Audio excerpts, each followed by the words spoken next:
Well, thank you so much for letting me join your life group today as we talk about week 4 of our series, What Would Jesus Undo? And we're talking about the topic of spiritual pride. And not only am I excited to talk about this topic with you, but also I'm just excited to be a part of your group today because I know that God has used small group settings just like you're in to change my life. As a pastor, I say it this way a lot of times, that God will use long-term relationships to bring about long-term change in your life. So thank you so much for investing in those relationships like you've done for the last 4 weeks of this series. So as I mentioned, we were talking about spiritual pride. My name is Tim DeRemus, and I'm the campus pastor at Life.Church Wichita. And man, what a powerful topic for me and hopefully for you. We took a look at a story from the Bible in Luke chapter 18, and it was the story of a tax collector and a Pharisee. As they both went to the temple to pray, you'll remember the Pharisee presented himself as having it all together, right? God, I do the right things, and I'm better than everybody else. While the tax collector saw himself as he really was in comparison to God. God, have mercy on me because I am a sinner.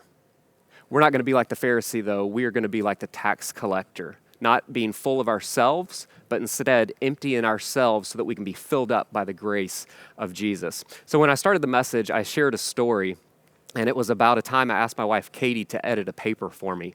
And I gave it to her, hey, will you edit this? And remember, she was so gracious, absolutely. And she edited it, and she gave it back. And honestly, I just got my feelings hurt because she had marked it all up.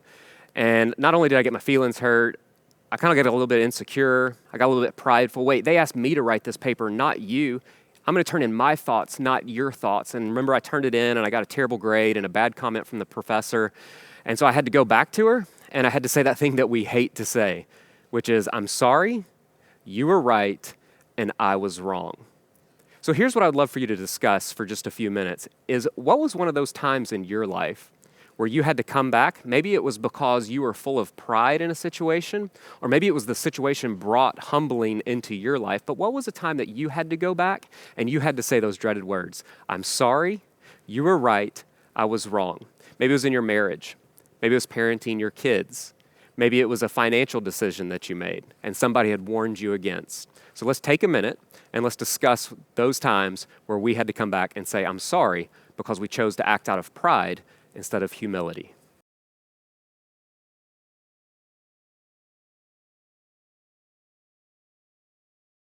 So, unfortunately, sometimes we find ourselves acting more like the Pharisee than the tax collector, right? We experience that inner emotion of pride that leads to outward action that we may not do otherwise. So the inner emotion of pride leads to outward action. Some of those actions that we talked about were comparison, fault finding, the thought of, I don't need God. Or maybe it's not the spiritual pride in that sense. Maybe it's that sneaky version that we talked about, that reverse spiritual pride, not being able to accept a compliment. I know for me, one of the layers that God is peeling back in my life is I'm really good at fault finding. Walking into the room and being able to know, man, this isn't right. This person didn't do this right. This person could be better if they did this. Why? Because it's easier to look at somebody else's faults so I don't have to address the faults that are in my own life. So what we're going to talk about next is we're going to talk about what area of your life maybe has that pride crept into. What area of your life do you experience that inner emotion that leads to that unwanted outward action? Let's review those areas. The first area was comparison. Remember, parents, we're the worst at these. I know my kids aren't perfect, but man, Bob and Sally's kid is off the rails.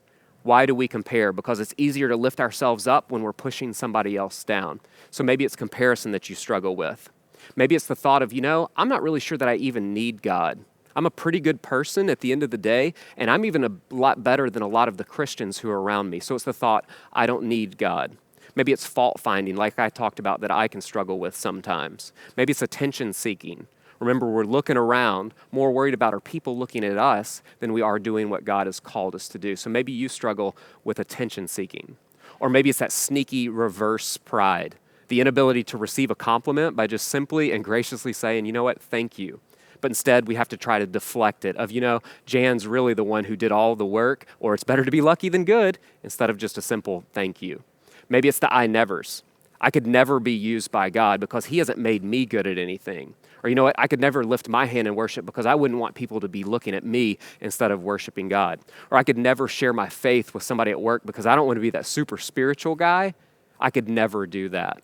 But remember, the problem, whether it's reverse spiritual pride or simply spiritual pride, is that we started all of those sentences with I and me. Why? Because pride is about my glory, but instead humility is about God's glory. So what's one of those areas that you struggle with? Let's take a minute and talk about that.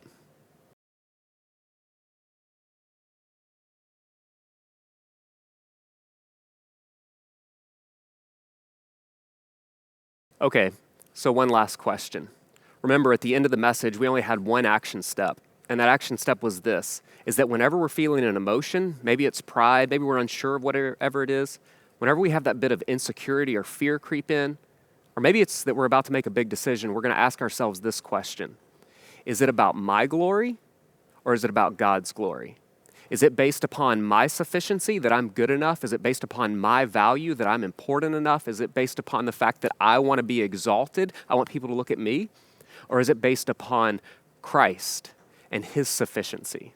Is it based upon the value that God has already assigned us? Is it based upon the fact that we want God exalted through what we do?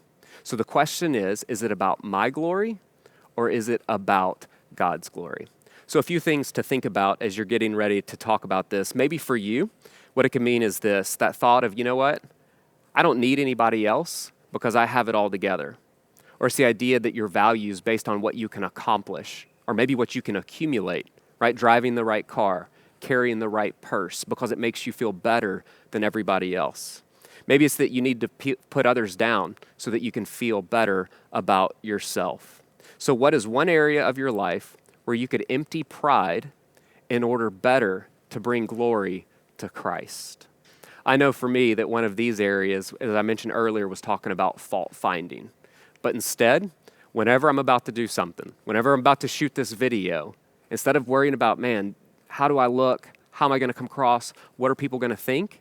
It's instead, you know what? God has called me, God has equipped me, and God is going to be glorified through this. Because God has called you, he has equipped you, and he is going to be glorified through what you do. So let's talk about that one last question. What is the one area of life that God's going to peel back that pride, and he's going to be glorified because of it? Then I'd love for you to take the extra step of not only sharing that with each other, because remember, you got to be honest because you're only as strong as you are honest, but then take the extra step and pray for each other. James 5:16 says for us to confess our sins to one another so that we may be healed. Forgiveness comes from God, but healing, exposing that stuff that's not perfect to others, that brings about healing in our life. So I would love for you to be able to experience that healing just as God is healing me as well. Thank you so much for letting me join your group. I've loved seeing what God would undo in our lives so that he can do more through it.